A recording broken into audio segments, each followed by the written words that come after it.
ang trabaho ko, yung kay Jesus covenant. And as long as I have a covenant with God, as long as I lean on and I hold on to the security that God has for me, kahit na ang laki ng puhunan, ang laki ng sakripisyo, talagang malaki ang puhunan ng pagsunod. Kahit malaki ang puhunan, willing mong iwanan. Willing mo sabihin, yes Lord, susunod na po ako. Hindi yung susunod ka pero maglalabas ka ng calculator, kukompute mo muna kung ano yung mawawala sa iyo. Hindi ganun ang obedience. Ang obedience by faith, binibitawan mo yung calculator mo, sinasabi ko, alam kong lugi ako sa ngayon. Pero alam ko, nag-i-invest ako sa eternity ko, ng pamilya ko, ng lahat ng mga taong aabutin ng Lord sa pamamagitan ng buhay ko. Hindi madali. And life is not supposed to be easy. But when you hold on to that principle, God will open more doors. And this is a true story. Isa sa mga member natin sa church, influential, inoferan siya, dahil influencer din, artista, influencer, inoferan siya, kinukwento niya sa akin to, inoferan siya na mag-promote ng sugal sa kanyang social media platform. Alam niyo ang pangako, kapag i-promote mo lang, i-post mo lang once a week, bibigyan ka namin ng 2 million. Pag walang-wala ka, yung 2 million, ang laki nun eh. Yung para kayo kasi, hindi kayo affected kasi million-million ng pera niya. No? Sana all. Pero siya, 2 million, nakakasilaw. Pero alam mo, sabi niya sa akin, kung hindi ko pakilala si Lord Pastor katulad noon, ang dali kong sabihin yun. Okay. Pero hindi ko rin alam kung ano nagbago sa akin, Pastor. Na nung time na yun, ang in-offer siya sa akin, may uneasiness sa puso ko. Na alam kong pwede kong kumita, pero mas pinili ko na maging mabuting example sa lahat ng mga taong sumusunod sa platform ko. So, dinicline ko. Pikit mata, Pastor, dinicline ko. Ang hirap ng choice na yon. Kapag may pangakong 2 million, kasi pag walang security, mas madaling bitawan. Okay. Itataguyod kita, wala kang trabaho eh. Mahirap yun eh. Pero yung itataguyod kita, pero may million na kagad sa bank account, dito tayo, Brad, sure na to eh. Correct? So sabihin niya 2 million, sure na to eh. Bakit ko iiwan tong sure dito sa integrity kay Lord na wala namang assurance? Pero alam mo, there's something in him. That's why I'm proud of this guy kasi talagang nag-mature siya eh. Hindi ko akalaing magagawa niya yun. Kasi for sure, many of us might fail in that sense. 2 million yan eh. Pero alam niyo, dinicline niya. 1 week later, somebody offered him again, another company, worth 10 million pesos. 10 million endorsement na hindi pa kasing hirap, hindi kasing dalas nung gagawin niya. Kung ginawa niya, tinanggap niya yung sa sugal, maaaring kumita siya pero uneasy, hindi niya naparangalan ng Panginoon. Pero nung pinili niyang iwanan yung pangako ng 2 million, binigay ng Lord yung mas malaking pangako. Hindi ko sinasabi magkaka 10 million ka. Pero ang sinasabi ko lang, you will never go wrong. Hindi ka magkakamali kapag Diyos ang pinilit mo. Ang pinili mo rather. Ang sabi nga ng Matthew 16:26, what do you benefit if you gain the whole world but you lose your own soul? Is anything worth more than your soul? I want to encourage you today. Alam ko mahirap. Alam kong pakiramdam mo mawawalan ka. Trust me when I say this. Basta sure kang si Lord ang nagsasabi at nagpapagawa. Kahit nasasaktan ka, obey anyway. Kahit mahirap, obey anyway. Mahirap tumayo dito every Sunday, but I will obey anyway. Mahirap tayuan ang pagtawag, but I will obey anyway. Alam kong hindi mapapantayan ng kahit anong bagay, but I will obey anyway. I want to encourage you today to obey God anyway. Obey God anyway. Kahit na mahirap, anumang excuses, anumang sacrifices, do it for God and He will, hindi papayag ang Diyos na ma-outgive mo siya. Just obey. Alam ko marami dito sa ating church ang tinatawag ng Lord na i-level up niyo ang pananampalataya niyo. Marami sa inyo tinatawag na magpastor, magtayo ng simbahan, magtayo ng watch party, mag-lead ng link up group, magturo sa growth track, magturo sa iba't ibang capability that you have. Pero natatakot ka kasi alam mo yung presyong babayaran mo. Pero ang alam ko lang, kapag pinili mo ang ating Panginoon, maaaring wala kang milyon-milyon sa bangko. Kasi wala akong milyon-milyon sa bangko. Pero ang meron ako security na laging may papasok dun sa bangko na yun kasi alam ko kasama ko ang Panginoon. Amen? Hindi ako wala akong ngayong, what do you call this, black credit card, platinum, black card. But as long as I have Jesus, I know that all my needs will be met according to His riches and in glory. I believe nangusap ang Panginoon sa iyo. Alam ko nangusap ang Panginoon sa iyo, and I want to challenge you. This is a call to action right now. Hindi lang ngayon, as I've said, this is an event that made you realize that you've been trying na takasan ng Panginoon. But this is that moment that I've been trying to say. Transformation is sandwiched by two decisions. Hirap na hirap ka ngayon, you're struggling, and now you realize, may plano ang Panginoon, may pagtawag ang Panginoon. But again, the transformation will happen with the next decision that you will make. Will you continue to press on with your same routine? Or would you step out right now and say, Lord, whatever it takes, whatever it costs, I will follow you. I will follow you. If you haven't been involved in any capacity in our church, like you're not part of the Link Up group, you're not part of the Grow Track, you haven't tried it yet, I want to challenge you right now. This is the opportunity that hindi to plug. Kasi kahit hindi ka mag-enroll, may mag-enroll. Sure ako dyan, magpapadala ang Lord ng mga taong willing na mag-enroll. But this is not for the benefit of the church. This is for your benefit. So that God will be able to use whatever gifts that He has for you. Para maraming tao maabot para sa kanyang kaluwalhatian. So if you haven't registered yet, meron tayong What's Next booth. Either you will take the step of water baptism or obedience na mag-join ng Link Up group. Huwag mo kagad hangarin yung katulad ng kay Peter, I will leave immediately and follow Jesus Christ. Again, obedience is progressive. You start somewhere, start little. Join a Link Up group. After the service, we have one. Age appropriate. Ano man ang edad mo, meron para sa iyo. In fact, even those who are joining us online, meron tayong online Link Up groups. And I discovered we have a lot of online Bible studies in Europe. I just discovered it last week. We have Bible studies in Denmark, in Germany, in Italy. Ang dami nating Bible study. We don't know that. Na-discover ko lang this week. Some of them, 15 people attending, 17 people attending because they follow the Lord. Walang nagsabi sa kanilang gawin ito. They just follow the Lord. Yung conviction ng Panginoon to do it. And now they are leading a Bible study. Jesus is alive Italy. Jesus is alive Germany. Jesus is alive Denmark. Amazing ginagawa ng ating Panginoon. Pero maaaring hindi ganun yun sa iyo. Pero you want to take your faith to the next level. Take that obedience. If you are part of the volunteer, if you are an inactive volunteer of our church, saktong-sakto because today is the renewal of our volunteers commitment form. Fill that up. Make a commitment for the next 4 months that you will serve and give your time para sa kalwalhatian ng ating Panginoon. This is not an accident that God is talking to us right now. He wants to give us an opportunity na i-level up natin ang faith natin sa Panginoon. Amen? After the service, we have Link Up groups. You can join through What's Next about baptism, Grow Track series. Allow us to guide you in that step that you take. I'm not asking you to take the leap. I'm just asking you to take the next step of following Jesus right now. Father, we thank you for the awesome opportunity, God, of following you. You love us unconditionally. Ikaw yung Diyos na nangako sa amin, hindi mo kami iiwan. Ikaw yung Diyos na nagsabing nothing will separate us from your love. Ikaw yung nagsabi na hindi ka mag-give up sa amin. You are the God who forgives immediately and blesses abundantly. Katulad ni Jonah, he deliberately obeyed you. He messed up, he made a mistake, he ran away from you. He did his own thing, he ruined his reputation that almost cost him his life. We can relate to him. Some of us can relate to him. Some of us, Lord God, can relate to Peter. But one thing is sure, you want us, Lord God, to follow, even though it seems illogical, even though it seems irrational. But I know, Lord God, kung saan mo man kami dadalhin, hindi ka papayag na hindi mo kami i-equip para sa pagtawag at assignment that you have for us. So Lord, allow us as we take that next step.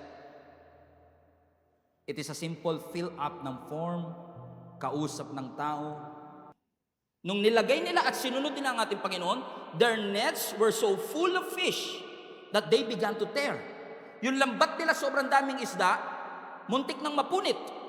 And a shout for help, verse 7, brought their partners in the other boat, and soon both boats were filled. So nung napupuno na yung bangka nila, mapupunit na yung lambat nila, tinawag nila yung ibang partners nila, nagpadala ng reinforcement, pero muntik na rin lumubog yung reinforcement sa dami ng blessing. Alam niyo kung bakit? Pag nagpala ang Diyos, lalagyan mo susuko. Amen? Lalagyan mo susuko. Watch this. It was filled with fish and on the verge of sinking. Muntik na uling lumubog sa dami ng isda. Question. Amen? Alam natin that they tried to catch fish all night but they caught absolutely nothing. It was very clear in the scripture. Pero sumunod pa rin si Peter, and because they have obeyed, nakahuli sila ng boat sinking loads of fishes. Sobrang daming isda, hindi kayang i-accommodate ng kanilang bangka. So ibig sabihin, nakaranas sila ng blessing nung sumunod sila.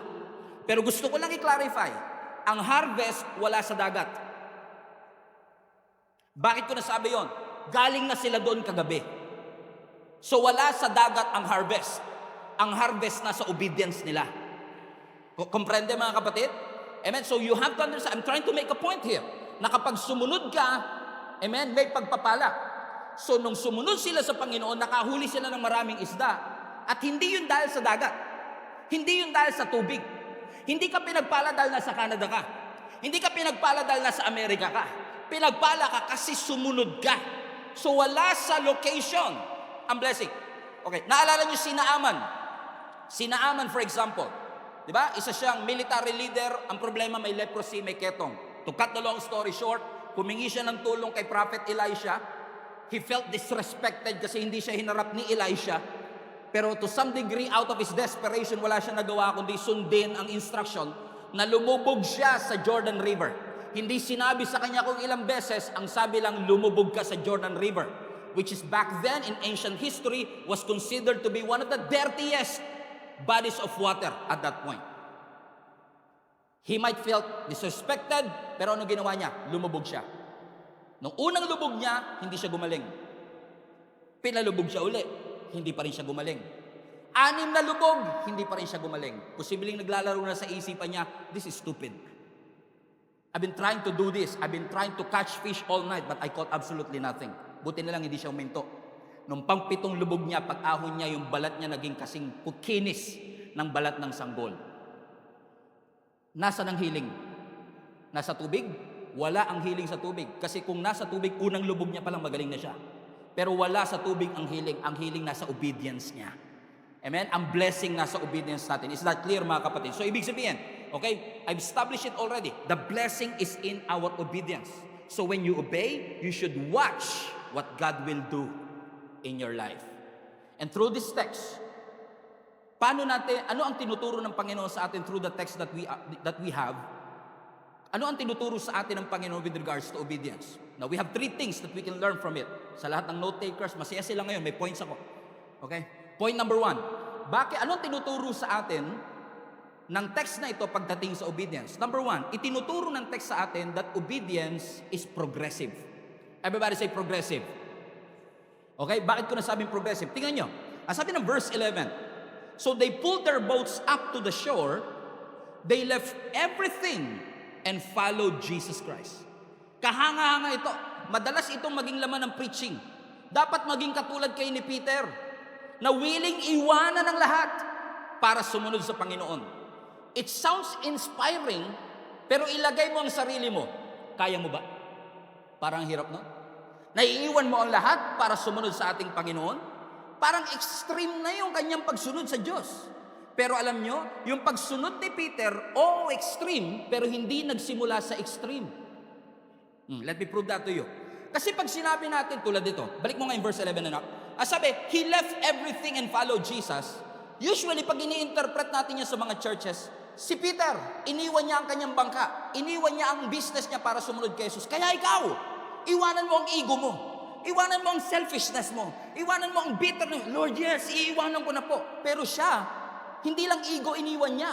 Yung mismong bangka, yung mismong negosyo, he walked away from the blessing. So that is extreme. Hindi yun basta-basta. Sana nagre-respond kayo, ano? Extreme eh. Di ba? Darating ba sa punto ng buhay mo na talagang willing mong iwanan ang iyong career para maglingkod sa Panginoon? Yeah. And patawarin niyo ako, pero karamihan, no, nang nagsasabing sumusunod sa Panginoon, willing ako iwanan ng lahat kasi wala namang future yung lahat na iniwan niya. Pero kung may magandang future at opportunity yung bagay na mahirap iwanan yun. Kung sumunod si Peter nung time na hindi siya nakahuli, mas madaling sumunod. Kasi alam niya si Jesus ang solusyon. Pero yung iwan mo yung business mo, habang ang taas ng sales mo, they caught a boat sinking loads of fishes, isn't it? Are you reminded by this? Ang dami nilang nahuli, pero hindi pa nila nabebenta yung hinuhuli nila. Sabi ng Lord, sumunod ka sa akin. Yun yung extreme. Na even though meron kang future na malaking kita, iiwan mo yung kita mo para kay Jesus. Kasi para sa iyo, mas mahalaga si Jesus kaysa sa isda. So, sa atin, pagka sinasabing iwanan mo, parang metaphorical, iiwanan mo yung non-tangible things. Pero sa kanila, literal na iiwan nila yung kanilang negosyo. Literal na iiwan nila yung kanilang boats. Kaya mo bang iwanan ang karir mo? Kaya mo bang iwanan ng family members mo? Kaya mo bang iwanan ang business mo? Kaya mo bang iwanan ang pera mo? Naku, ang hirap nun eh. Tama? Pero para nagawa ni Peter yung extreme obedience, hindi to basta-basta, hindi to isang iglap. Naging progressive ang kanyang obedience. And I will prove that to you later on. I was watching a few days ago. I don't know kung paano ko napunta doon. Pero nanonood ako sa YouTube about kung paano bumagsak yung atomic bomb sa Hiroshima and Nagasaki noong World War II. Many of you are familiar with it. Ako din, familiar, pero hindi ko alam yung detail. Na-curious ako kasi ang title ng YouTube na video na yun is ipapakita yung timeline ng pagbagsak ng atomic bomb. Naging curious ako kasi sabi ko sa sarili ko, itong pagbagsak ng atomic bomb sa Hiroshima and Nagasaki has killed hundreds of thousands of people. Ano ang tumatakbo sa isip ng mga US military forces nung time na yon? Para mag-decision sila na ibagsak ang atomic bomb at alam nilang hundreds of thousands of civilian people will die. Ano yung nasa thought process nila? Kasi naniniwala ko hindi basta-bastang nakapag-decision sila. Come on now. Hindi ko gina-justify ang kanilang ginawa. Hindi ko minamaliit ang nag-iepekto ng atomic bomb. Pero sinasabi ko lang, naniniwala ako, there is a series of thought process. In fact, yung documentary na yon, kasi I was asking myself the same question. Bakit nga ba hindi sa Tokyo binagsak, which is a capital city? Pero bakit sa Hiroshima and Nagasaki? What's the thought process behind it? Because napakahalaga na, everybody say thought process. Kasi yung thought process natin mga kapatid, yan yung tumutulong sa atin para maintindihan natin kung bakit ginawa ng tao yung kanyang ginawa. Kasi minsan nakikita lang natin yung outcome ng kanyang aksyon, pero have we ever asked the question, paano siya napunta sa ganung desisyon? Nakita natin si Peter, iniwan niya yung iniwan niya yung nets. Pero paano siya napunta sa desisyon na yun? Kasi ako ang kaya ko lang iwanan ngayon yung galit. Ang kaya ko iwanan ngayon, hindi ko kayang iwanan pa yun. Pero ano yung nagtulak, ano yung thought process ni Peter para maging willing siya na iwanan yung lahat? Kasi marami sa atin, naaalala natin yung choice na ginawa natin, pero hindi na natin naaalala yung moment kung paano tayo nakapag-desisyon dun sa choice na yon. Ano ang tumatakbo sa isip mo nung time na may nag-evangelize sa'yo, tinanggap mo si Lord? Ano yung thought? Hindi na natin madalas sa atin, hindi niyo ako nagigets. Okay, I will try. Sinabihan ka, uy, nagbago ka na. O kaya sinabi mo sa iba, parang nagbago ka na.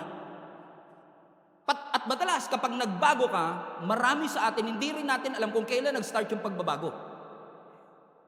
Hindi nyo kumaano, okay? Pumayat ka. Okay, yan, medyo changes yan eh. Pumayat ka. Okay, oo nga no, pumayat ako. Kailan ka nag-start? Oo nga no, kailan nga ba? Hindi mo na maalala yung moment na nag-decision ka, pero ang alam lang natin, yung series of decision making na ginawa mo nung time na yon, ang nagdala sa iyo to where you are today. Ikaw man ay gumanda ang buhay, pumangit ang buhay, at some point gusto mo agatin. Saan to nagsimula? At kung saan man to nagsimula, hindi mo to maalala kung kailan mo ginawa, paano mo ginawa, pero madalas naaalala natin na kaya tayo naging ganito ngayon, masama man o mabuti, ay dahil sa mga series of decision na ginawa natin noong mga unang panahon. Ibig sabihin, at madalas, karamihan ng mga desisyon natin, meron niyang magulang ang tawag emosyon. Okay, yung decision may magulang yan, emosyon. Madalas kaya ka nakakapag-desisyon dahil sa emosyon na nararamdaman mo. Okay, na-insulto ka, kaya magbabago na ako. Na-inspire ka, magbabago na ako. So, yung emosyon nagtulak sa iyo sa desisyon. Pero saan nanggaling yung emosyon? Sa isip. So, sa thought process. Comprende? Okay, thank you Lord. Napaka-participative na service ito. So, from here to action. Amen. So, si Peter, paano siya nagtulak ng action? Ano yung progressive happening para masabi niya na Lord, iiwan ko ang lahat para sumunod sa iyo. Kasi madaling gawin yung Bible study. Tingnan mo si Peter, nung naranasan niya yung blessing, iniwan niya lahat para kay Jesus. Pero anong nagtulak sa kanya para gawin yun? Kasi madalas sa atin, hindi natin magawa yung malalaking pinapagawa ng Panginoon. Kasi na-overwhelm tayo sa tindi ng sacrifice na hindi natin nare-realize ang obedience progressive. Amen? Saan ba nagsimula yung iwan niya yung bangka? Di ba nagsimula yung pag-iwan ng bangka nung hiniram ng Diyos yung kanyang bangka?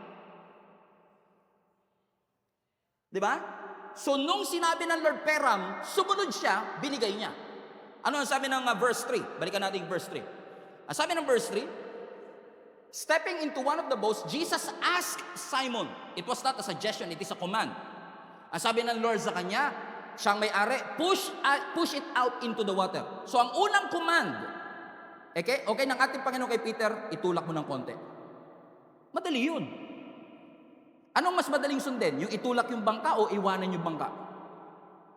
Come on now. Ano po ang mas madaling sundin? Yung itulak ng konti yung bangka o iwanan ko na yung buong business ko? Itulak.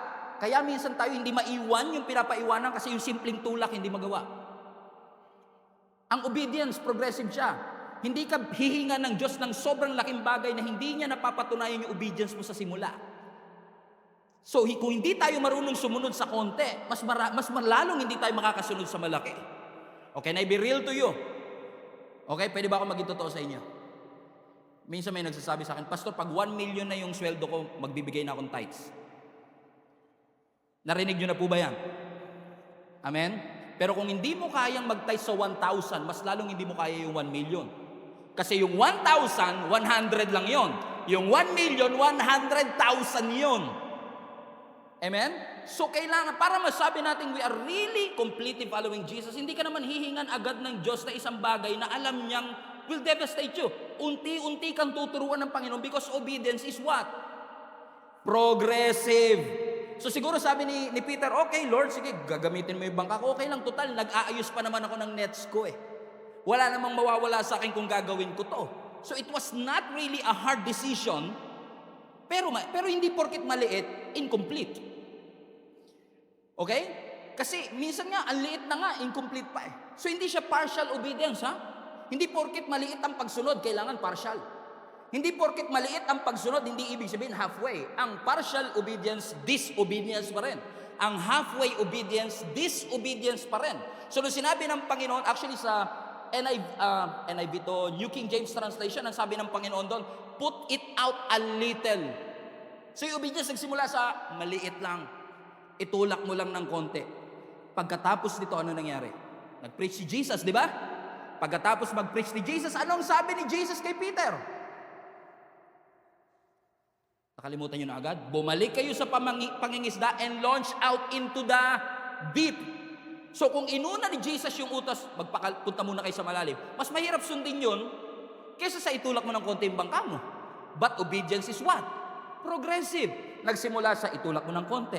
Pagkatapos, pumunta ka dun sa laot, manghuli ka ng isda. Pagbalik nila, anong ginawa ni Peter? He left the net. Kaya niya natutunang iwanan yung bangka niya kasi kaya niyang sumunod sa little, kaya niyang sumunod sa launch out into the deep. Because obedience is what? Progressive.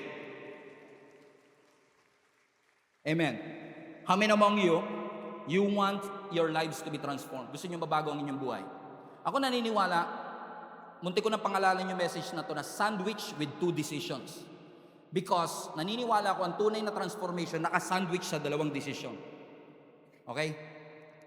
Can you go with me? Okay. Kung nasaan ka man ngayon, lahat yan bunga ng desisyon. Correct? Amen? Pero para mangyari yung transformation, merong isang event na nangyari sa buhay mo. Isang video na napanood mo. Bible verse na nabasa mo. Taong nakausap mo na nag-inspire sa iyo at na-realize mo, bakit nga ba ako nagsisettle dito? Correct? Pero kahit na-inspire ka, kung walang desisyon uli, hindi magbabago buhay mo. So, you are who you are today, magkakaroon lang ng transformation kung yung desisyon mong mali, napunta ka sa kung saan ka man naroon, nagkaroon ngayon ng event sa buhay mo, pangyayaring nakapagpa-realize sa iyo kung anong, masyado ba malalim yung tinuturo ko, or I'm trying, okay? So, nag-decide ka. Kaya naging ganyan ka ngayon. Posibleng napariwara ang buhay, pumangit ang buhay, namuhay sa kasalanan. Hindi natin inuhusgahan kasi lahat ng tao may posibilidad magbago. Pero, umating ka ng church, narinig mo yung preaching, narinig mo yung kantang sukdulan ng biyaya ng Panginoon. Pero pag uwi mo, kung wala kang desisyon, para i-apply lahat nung narinig mo at yung inspiration na nasa puso mo, you will never be transformed. Amen? Kaya ang obedience progressive. Kasi sa una, for example, yung matino ba kayo, desisyon yan. Okay? Yung nagbasa kayo ng Bible, desisyon yun. So may mga magagandang desisyon, may mga hindi magagandang desisyon. Nagdesisyon ka manalangin, nagdesisyon ka lumago, pero nagdesisyon ka ring ma-offend. Nagdesisyon ka ring magalit. Nagdesisyon ka na lumayo sa Diyos. Hindi si Lord ang lumayo. Ikaw ang nagdesisyon na lumayo sa Panginoon. Mahirap pakinggan pero yun ang totoo. Ang Diyos hindi lumalayo. Tayo ang lumalayo sa Kanya. So ngayon, malayo ka sa Lord. Umating ka ngayon for the very first time in 7 years.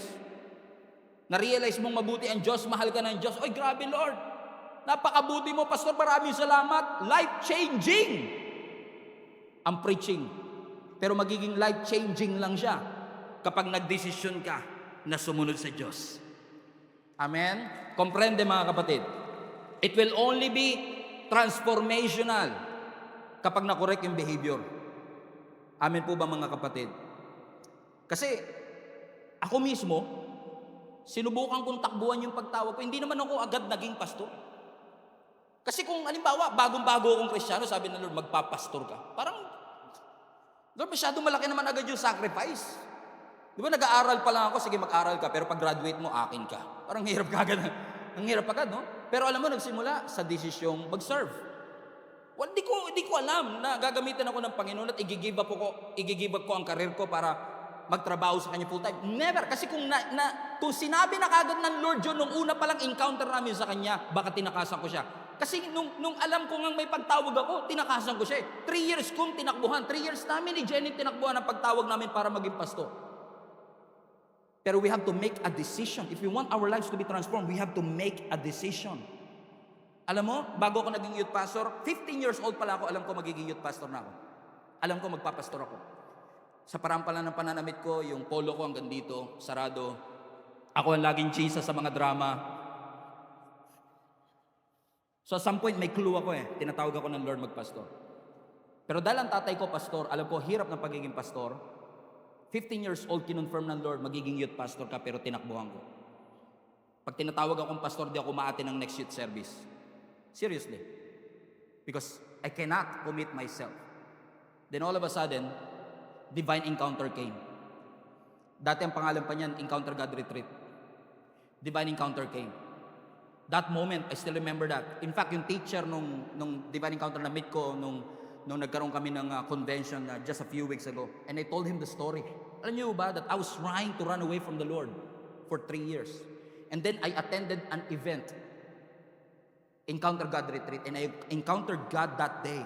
And God confirmed it. At sinabi ng Lord, wag ka nang tumakbo sa akin, hindi mo ako matatakbuhan. And immediately, I accepted the assignment. What am I saying, mga kapatid?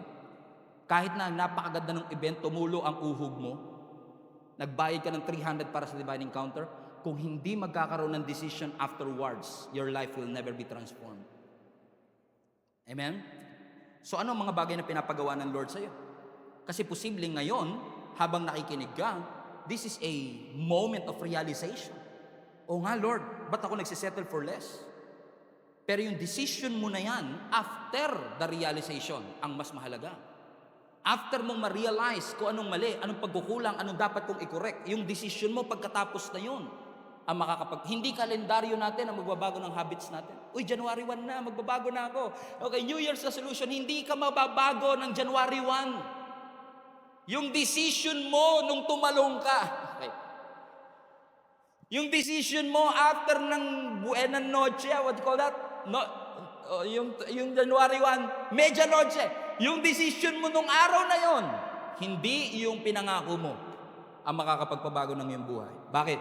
Ang obedience kay Lord is a learning process. Hindi tayo ipinanganak na automatic kagang may desire kang sumunod sa ating Panginoon. Pero, ang obedience mas dumadali kapag lagi mong ginagawa. Naging madali na kay Peter yung iwan ng kanyang bangka kasi yung dalawang naunang utos nagawa ni Peter. When I started na mag-volunteer 24 years ago, yung amount ng sacrifice na ginagawa namin ni Jenny ngayon, compare sa amount ng sacrifice na ginawa ko 24 years ago, ang napakalayo. Kasi noon, mag-commit ka lang 2 hours in 1 week, okay na. Kahit pa nga matulog ka during preaching, pwede. Kasi hindi naman ako kikidlatan ni Lord . Pagka natulog ako habang nagpipreach yung pastor, kasi kung gano'n, ang daming kidlat ngayon. Hindi naman gagawin ni Lord yun. Pero, hindi ko inakala na darating yung araw na sa series of obedience mo for 14 years, tatawagin ka ng Lord para maging pastor. And 10 years later, more than 10 years later, here I am today. Here we are today. Amen? The amount of sacrifice na binibigay namin sa church na ito ngayon, ang layo sobra. Hindi ito hiningi ng Lord sa akin nung unang araw. Pero dahil nakita ng Lord yung faithfulness mo to obey, little by little, moment by moment, step by step. Kaya nga ang growth track natin progressive. Tingnan mo ang Discover at Jumpstart series, mag-i-start yan next month, September, first week. 45 minutes to 1 hour lang yan. Ang iksi lang, ay kaya ko to. Kasi kung papa-enrollin ka agad kita sa School of Focus Module 2 na 2 oras, baka hindi ko kaya yan. Pero kaya natin dinesign ng Discover series na 1 hour kasi alam ko na hindi lahat ng tao kaya agad ibigay yung maraming parte ng kanyang buhay. So yung Discover series natin, 45 to 60 minutes. Jumpstart series, 60 minutes, sometimes 1.5 hour. So napansin mo yung second stage, mas matagal. School of Focus Module 1, 2 hours. School of Focus Module 2, medyo mas matagal ng konti. School of Focus Module 3, pahirap na pahirap, patagal ng patagal. Divine Encounter, 2 days. Di ba? Pero mahirap ibigay sa Panginoon yung 3 months mo every week, 3 oras every week, kung hindi mo kayang ibigay yung 60-minute every week ng 4 na Sunday lang. Obedience is progressive. Amen? Huwag kayong mabigla kagad, pastor, di ko kaya, hindi naman ako tinawag maging pastor. No, I'm not asking you to take the leap. I'm just asking you to take the next step. Obedience is progressive. Number 2, obedience, ano matututunan natin na tinuturo ng text na ito sa atin? Obedience, number 1, progressive. Number 2, obedience is immediate. Amen? Immediate. Verse 11, as soon as they landed, sa ibang translation, immediately, they left everything and followed Jesus Christ. Ang delayed obedience, disobedience. Ang tunay na pagsunod, immediately. Hindi sinabi ni Peter, pwede bang umuwi ako, mag-e-empake lang ako ng gamit? No, kasi alam niya na kahit may damit ako, kung wala ako dun sa source ng damit, hindi ko masusustain ang aking buhay. Alam kong mawawalan ako ng sales ngayon, pero hanggat nasa akin, yung Diyos na kayang mag-provide ng miracle, hanggat katabi ko ang miracle worker, I can do it. And the same thing to disciples. Remember Matthew? Si Matthew, nung tinawag si Matthew, tignan niyo to nung tinawag si Matthew ng ating Panginoon, nasa opisina si Matthew. Tignan niyo to. Ang sabi ng Matthew chapter 9 verse 9. As Jesus went on from there, by the way, galing siya sa isang matinding miracle. And when Jesus went on from there, he saw a man named Matthew, watch this, sitting at tax collector's booth. In case you don't know, si Matthew ay tax collector. At kung ikaw ay tax collector na nasa tax collector booth ka, ibig sabihin, nasa office ka. So, nung dinaanan ni Jesus si Matthew na nasa office, ang sabi ni Lord, Ang sabi ni Lord, follow me. Hindi sinabi ni Matthew na, tapusin ko lang po yung shift ko.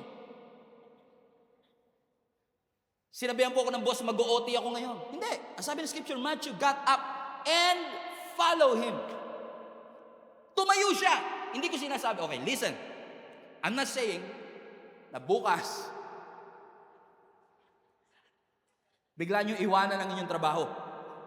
Because God commanded me today to leave everything behind. Amen? Hindi ko sinasabi yon. Pero tingnan nyo to. Para sa atin, pag sinabi mong got up and follow him, how do we usually interpret that? Katulad ni Matthew, you should get up, respond to the call. Tinatawag ka ng Panginoon, mag-respond ka. You start a new life. You change the way you think. Lahat yun. Hindi physical, pero siya, literal. Brad, nakaupo, literal. Boss, I resign, I quit, Pam, I follow Jesus. Amen? This is a literal obedience, yo. So hindi ito katulad natin, respond to the Lord, na pwede mong gawin ng Wednesday. Na pwede mong gawin next Sunday. Mag-join ka ng link up group next month. Mag-join ka ng growth track next year. As sabi ng scripture, obedience ni Matthew is immediately. He literally left his job. Sa mata ng tao, napakabilis naman. Napaka-impulsive naman. Wala ka bang plan B para sumunod? Kaya ako nasasabi yan kasi ako ganun eh. Kaya tumakbo ko ng 3 years, trinay ko mag-ipon ng 3 years. Nagkaroon ako ng plan B for 3 years. Kasi takot ako na mangyari sa akin ang nangyari sa mga magulang ko. Pero alam mo, nagawa ko nga, nakapag-ipon niya ako, pero nung naging pastor ako, pinag-give up naman lahat ni Lord. Alam niyo kung bakit? Kasi ang gusto ng Panginoon kapag sumunod ka, yung faith mo wala sa ipon mo, yung faith mo wala sa security mo, ang faith mo nasa Diyos. Amen? And that is immediate. It is quick. It is impulsive. Pwede sinasabi ng mga ka-office mate niya, Math, you are impulsive. Wala ka bang backup plan? Sino ba yung sinusundan mong Jesus? Oo, sinabi niyang Messiah siya, pero wala pa yung napatunayan.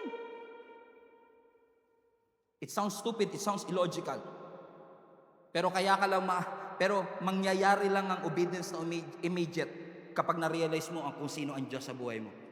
That's why our perspective of who God is ay merong malaking contribution sa ating obedience. Hindi ka susunod hanggat hindi mo nare-realize na ang Diyos magpo-provide.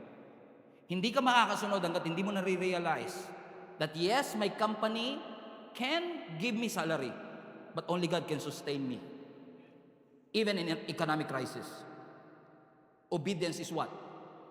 Immediate. Pasinin nyo to. Ang galaw natin ang pananaw natin makaka-apekto sa galaw natin. Tama? So yung perspective mo ang makaka-apekto sa yung response. Hindi ka makaka-respond.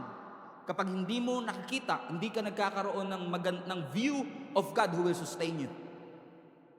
But the moment you realize that God will never leave you, immediately, can you follow? Alam niyo po ba mga kapatid kung bakit mahirap sumunod? Ask me why. Sabi mo sa katabi mo, humanda ka, fasten your seatbelt. Kaya hirap tayo minsan sumunod, kaya dinidelay natin minsan ng obedience kasi alam natin na yung ine-enjoy natin ngayon, maaaring hindi mo na magawa pagka sumunod ka kay Lord. Kaya sasabihin mo, enjoy ko lang muna. Wala pa naman eh. Hindi pa naman bumabalik si Lord. And what you're doing is not obedience. That's delayed obedience, which is actually what? Disobedience. Pastor, pag iniwanan ko tong mga to, kapag iniwanan ko yung bisyo ko, baka isipin ng mga tao, strange ako, isipin ng mga tao, weird ako. Hindi ka weird, nagmamature ka. Magkaiba yun. Ang tingin nila sa'yo, weird ka, ang tingin nila sa'yo, KJ ka, ang tingin nila sa'yo, yumabang ka, pero ang totoo, nagmature ka lang. Hindi mo sila kinakalimutan, pero alam mo, you cannot stay there. If you want to receive all the blessings that God has for you, hindi pwedeng yung mata mo na sa Kanaan, yung mata mo na sa Promised Land, pero yung puso mo na sa Egypt. You have to make a decision right now. Immediately, i-follow Jesus. In fact,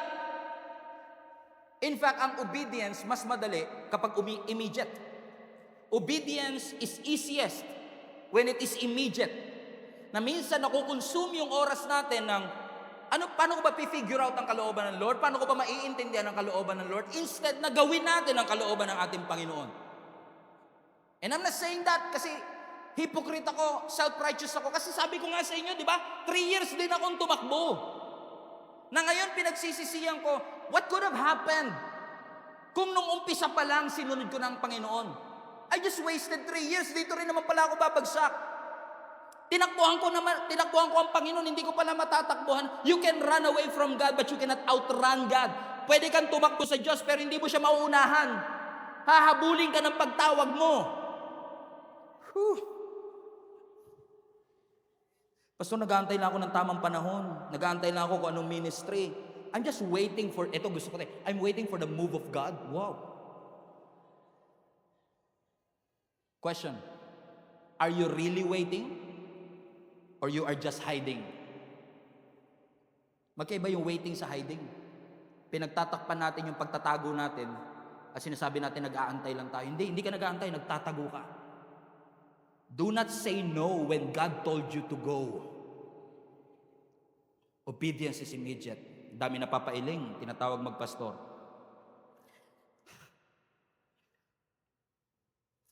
Last point and I will close. Obedience is progressive. Obedience number 2, immediate. Number 3, obedience is a choice. Obedience is a choice. Everybody say choice. So ito na. Sabi ng Lord, leave everything behind and follow me. So Peter is in a dilemma of a life-altering decision. At yung kanyang magiging decision ngayong pagpili ay makaka-apekto at magdidetermine ng kanyang future. Now, ibang-iba to sa atin. Kasi tayo usually, ang obedience natin is usually, hindi ko sinasabi lagi, usually ang obedience natin is based on what we feel. Correct? Mababa interest rate, bilhin na natin yan. 0% interest. I-credit card na natin yan. Luma na yung kotse, palitan na natin. 10 taon na sa kumpanya, lumipat na ng kumpanya. Mababa sweldo sa Pilipinas, mag-abroad na tayo. Reasonable. Pero usually driven and initiated by feelings. You have to understand, obedience to God is a choice. Because it's a choice na ipagpalit ang mataas na sales ng fish. Yung magandang breakthrough na kanilang inaantay. I could imagine na never pa nangyari kay Peter na nakahuli siya ng halos lumubog yung bangka niya sa sobrang dami.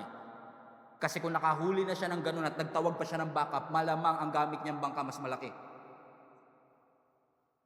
Pero there is a strong possibility that he never experienced such harvest ever in his life. Amen?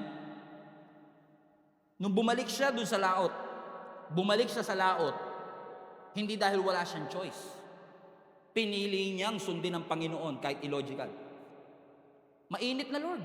Ang mga isda, nasa ilalim na, hindi abot ng lambat yan kasi umaga na. Kung manguhuli tayo, dapat gabi kasi yung mga isda medyo mababaw, kayang-kaya ng lambat. In a logical sense, si Peter being an expert in fishing business, pwede niyang idahilan sa Panginoon, Lord, kaya yan, pero mamayang gabi, pwede ba magpahinga muna kami?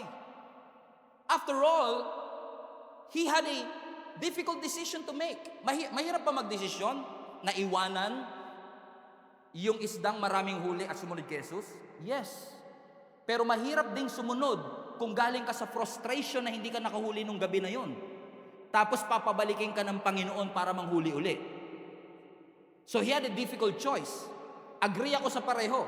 Mahirap sumunod kapag ka nasa momentum ka at nasa peak ka ng karir mo. Yan ang lagi sinasabi sa akin noon eh.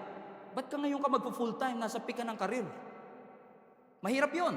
Pero kung sinabi ng Diyos, gawin mo. Pero mahirap ding sumunod sa Panginoon kung sunod-sunod ang frustration mo, galing ka sa isang gabi na sinikap mo lahat pero wala ka nahuli, tapos sasabihin ng Lord, bumalik ka at manghuli ka uli. Ano ang sabi ni Peter, Luke 5:5 again? Master, we have worked hard all night and we haven't caught anything.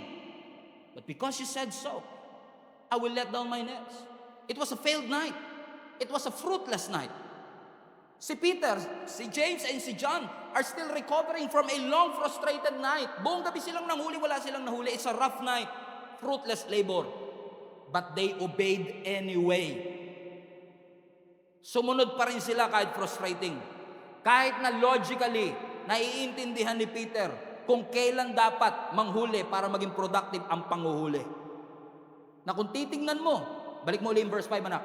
Yung sinabi ni Peter, na, Jesus, we have tried to catch fish all night but we caught nothing. But because you said so. But because you said so. Parang duda pa si Peter eh. Parang parang hindi nga siya full of faith eh. Tama ba mga kapatid? Kasi mahirap talaga sumunod pag yung hinihingi sa'yo, alam mo, hindi mo afford eh. Pero sabi niya, pero sige Lord, but because you said so. Even though galing lang ako sa frustration, galing lang ako sa iyak, galing lang ako sa pagbagsak, galing lang ako sa failure, but because you said so, gagawin ko. Kaya mo ba sumunod sa Panginoon kahit galing ka sa pagbagsak? Kaya mo bang sumunod uli sa Panginoon kahit galing ka sa pagkalugi? Kaya mo bang magtiwala uli sa Panginoon kapag galing ka lang sa breakup, galing ka sa failure, galing ka sa mess up? Na masasabi mong nasasaktan ako but I will obey anyway. Naku-confuse ako but I will obey anyway. Pagod ako, sabi ni Peter, but I will obey anyway. And when they obeyed, let me tell you this, nung sumunod sila kahit frustrated sila, they saw something that they've never seen before. I mean, let me close with this. Sabi ng verse 6, when they had done so, nung sumunod sila, they caught such a large number of fish that their nets began to break. So were James and John, the son of Zebedee, Simon's partner, pati mga kaibigan niya, business partner niya, sumunod na rin. Then Jesus said to Simon, don't be afraid, from now on, you will fish for people. And verse 11, so they pulled their boats up in a shore, left everything. Left everything. Iniwan niya ang lahat. Listen, yung maraming huli, may promise ng yaman. May promise ng benta. May pangako, yung huli niya na yun, hindi na kami magugutom for another month or so. Pero iniwan ni Peter yung pangako ng yaman sa pangako ni Lord ng security. That's why it's called faith. Hindi logical na sabihin, bakit mo iiwan yung trabaho mo? Laki ng sweldo mo. Ba't kailangan mong gawin yan? Bakit kailangan mo magdesisyon ng ganito? It's not logical for you to live the promise of wealth and abundance and follow Jesus because He has a promise of security. Ang sinunod ni Peter, hindi yung karamihan hindi niya sinunod yung dami ng isda. Ang sinunod niya yung security na meron siya kapag kasama niya ang Panginoon. Ano kung bakit minsan hirap tayong sumunod sa Panginoon at parang hirap tayong piliin ang Diyos kaysa sa isda? Kasi ang hanap natin security, security, security. Yung secure ako sa future ko, the moment na nakikita ko yung bank account ko laging 6 digit, at as long as 6 digit siya, secure ako. And you don't realize that security can be an idol. It can be an idol. Your security must be found in Jesus and Jesus alone. Ang security natin wala sa resource, ang security natin nasa source. And Jesus is the source of everything. Have you forgotten yung sinabi niya that Jesus, our God, has given you the ability to acquire wealth? Why would you settle for wealth kapalit ng ability to acquire wealth? Come on now. That's a difficult choice to make. That's why obedience is a choice. Choice of what? Choice to trust the Lord. Not my fish, not my bank account, not my education, not my experience, not my connection. Obedience is trusting the Lord that whatever He has for me, maaaring hindi kayang pantayan ako personally, maaaring hindi kayang pantayan ng allowance na binibigay sa akin ng church yung dating sinusweldo ko nung nagtatrabaho pa ako. But I'm more secure today than what I felt before. Because before, contractual ang trabaho ko. Yung kay Jesus, covenant. And as long as I have a covenant with God, as long as I lean on and I hold on to the security that God has for me, kahit na ang laki ng puhunan, ang laki ng sakripisyo, talagang malaki ang puhunan ng pagsunod. Kahit malaki ang puhunan, willing mong iwanan. Willing mo sabihin, yes Lord, susunod na po ako. Hindi yung susunod ka pero maglalabas ka ng calculator, kukompute mo muna kung ano yung mawawala sa iyo. Hindi ganun ang obedience. Ang obedience by faith, binibitawan mo yung calculator mo, sinasabi ko, alam kong lugi ako sa ngayon. Pero alam ko, nag-i-invest ako sa eternity ko, ng pamilya ko, ng lahat ng mga taong aabutin ng Lord sa pamamagitan ng buhay ko. Hindi madali. And life is not supposed to be easy. But when you hold on to that principle, God will open more doors. And this is a true story. Isa sa mga member natin sa church, influential, inoferan siya, dahil influencer din, artista, influencer, inoferan siya, kinukwento niya sa akin to, inoferan siya na mag-promote ng sugal sa kanyang social media platform. Alam niyo ang pangako, kapag i-promote mo lang, i-post mo lang once a week, bibigyan ka namin ng 2 million. Pag walang-wala ka, yung 2 million, ang laki nun eh. Para kayo kasi hindi kayo affected kasi million-million ng pera niya. No? Sana all. Pero siya, 2 million, nakakasilaw. Pero alam mo, sabi niya sa akin, kung hindi ko pakilala si Lord Pastor katulad noon, ang dali kong sabihin niyo. Okay. Pero hindi ko rin alam kung ano nagbago sa akin, Pastor. Na nung time na yun, ang in-offer siya sa akin, may uneasiness sa puso ko. Na alam kong pwede kong kumita, pero mas pinili ko na maging mabuting example sa lahat ng mga taong sumusunod sa platform ko. So, dinicline ko. Pikit mata, Pastor, dinicline ko. Ang hirap ng choice na yon. Kapag may pangakong 2 million, kasi pag walang security, mas madaling bitawan. Okay. Itataguyod kita, wala kang trabaho eh. Mahirap yun eh. Pero yung itataguyod kita pero may million na kagad sa bank account, dito tayo, Brad, sure na to eh. Correct? So sabihin niya 2 million, sure na to eh. Bakit ko iiwan tong sure dito sa integrity kay Lord na wala na mga assurance? Pero alam mo, there's something in Him. That's why I'm proud of this guy kasi talagang nag-mature siya eh. Hindi ko akalaing magagawa niya yun. Kasi for sure, many of us might fail in that sense. 2 million yan eh. Pero alam niyo, dinicline niya. 1 week later, somebody offered him again, another company, worth 10 million pesos. 10 million endorsement na hindi pa kasing hirap, hindi kasing dalas nung gagawin niya. Kung ginawa niya, tinanggap niya sa sugal, maaaring kumita siya pero uneasy, hindi niya naparangalan ng Panginoon. Pero nung pinili niyang iwanan yung pangako ng 2 million, binigay ng Lord yung mas malaking pangako. Hindi ko sinasabi magkaka 10 million ka. Pero ang sinasabi ko lang, you will never go wrong. Hindi ka magkakamali kapag Diyos ang pinilit mo. Ang pinili mo rather. Ang sabi nga ng Matthew 16:26, what do you benefit if you gain the whole world but you lose your own soul?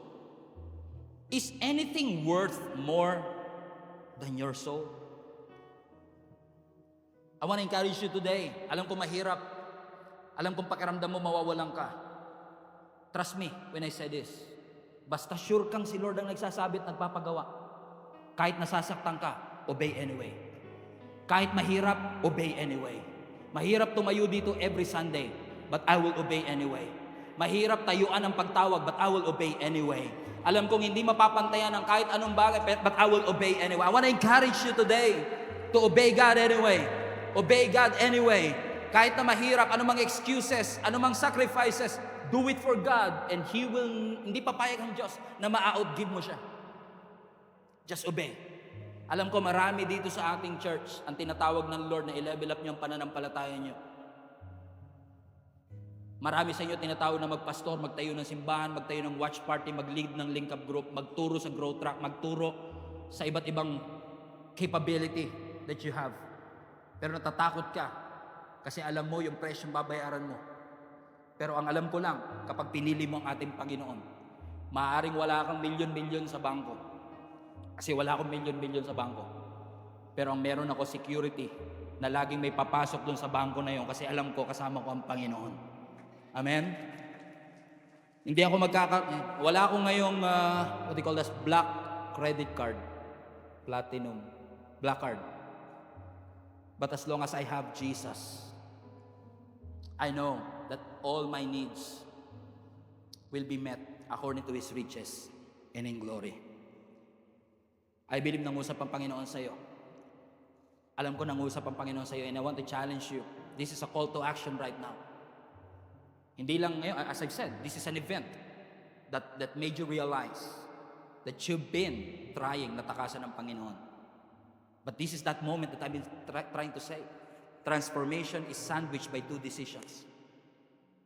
Hirap na hirap ka ngayon, you're struggling, and now you realize, may plano ang Panginoon, may pagtawag ang Panginoon, but again, the transformation will happen with the next decision that you will make. Will you continue to press on with your same routine? Or would you step out right now and say, Lord, whatever it takes, whatever it costs, I will follow you. I will follow you. If you haven't been involved in any capacity in our church, like you're not part of the Link Up group, you're not part of the Grow Track, you haven't tried it yet, I want to challenge you right now. This is the opportunity that hindi to plug. Kasi kahit hindi ka mag-enroll, may mag-enroll. Sure ako dyan, magpapadala ang Lord ng mga taong willing na mag-enroll. But this is not for the benefit of the church. This is for your benefit. So that God will be able to use whatever gifts that He has for you. Para maraming tao maabot para sa kanyang kaluwalhatian. So if you haven't registered yet, meron tayong What's Next booth. Either you will take the step of water baptism or obedience na mag-join ng Link Up group. Pag mo kagad hangarin yung katulad ng kay Peter, I will leave immediately and follow Jesus Christ. Again, obedience is progressive. You start somewhere, start little. Join a Link Up group. After the service, we have one. Age appropriate. Ano man ang edad mo, meron para sa iyo. In fact, even those who are joining us online, meron tayong online Link Up groups. And I discovered we have a lot of online Bible studies in Europe. I just discovered it last week. We have Bible studies in Denmark, in Germany, in Italy. Ang dami nating Bible study. We don't know that. Na-discover ko lang this week. Some of them, 15 people attending, 17 people attending because they follow the Lord. Walang nagsabi sa kanilang gawin ito. They just follow the Lord. Yung conviction ng Panginoon to do it. And now they are leading a Bible study. Jesus is alive Italy. Jesus is alive Germany. Jesus is alive Denmark. Amazing ginagawa ng ating Panginoon. Pero maaaring hindi ganun yung sa'yo. Pero you want to take your faith to the next level. Take that obedience. If you are part of the volunteer, if you are an inactive volunteer of our church, saktong-sakto because today is the renewal of our volunteers commitment form. Fill that up. Make a commitment for the next 4 months that you will serve and give your time para sa kalwalhatian ng ating Panginoon. This is not an accident that God is talking to us right now. He wants to give us an opportunity na i-level up natin ang faith natin sa Panginoon. Amen? After the service, we have Link Up groups. You can join through What's Next about baptism, Grow Track series. Allow us to guide you in that step that you take. I'm not asking you to take the leap. I'm just asking you to take the next step of following Jesus right now. Father, we thank you for the awesome opportunity, God, of following you. You love us unconditionally. Ikaw yung Diyos na nangako sa amin, hindi mo kami iiwan. Ikaw yung Diyos na nagsabing nothing will separate us from your love. Ikaw yung nagsabi na hindi ka mag-give up sa amin. You are the God who forgives immediately and blesses abundantly. Katulad ni Jonah, he deliberately obeyed you. He messed up, he made a mistake, he ran away from you. He did his own thing, he ruined his reputation that almost cost him his life. We can relate to him. Some of us can relate to him. Some of us, Lord God, can relate to Peter. But one thing is sure, you want us, Lord God, to follow, even though it seems illogical, even though it seems irrational. But I know, Lord God, kung saan mo man kami dadalhin, hindi ka papayag na hindi mo kami i-equip para sa pagtawag at assignment that you have for us. So Lord, allow us as we take that next step. It is a simple fill up ng form, kausap ng tao, talking to a leader, registering to a Grow Track trainings, or registering to be part of a Link Up group, or commenting our names through online, expressing our desire to be part of this online church or online Link Up groups or online Grow Track trainings. Lord, ipagpalain niyo po yung decision na ito, Panginoon, ng pagte-take namin to the next level. And I pray that each and every one of us will continue to keep that passion alive, na hindi lang to basta decision today, kundi ito'y blessing para sa aming kinabukasan. We honor you and we acknowledge all the great things that you have done. Can I ask everybody to stand to your feet right now? Hello, Global Family. Thank you for watching.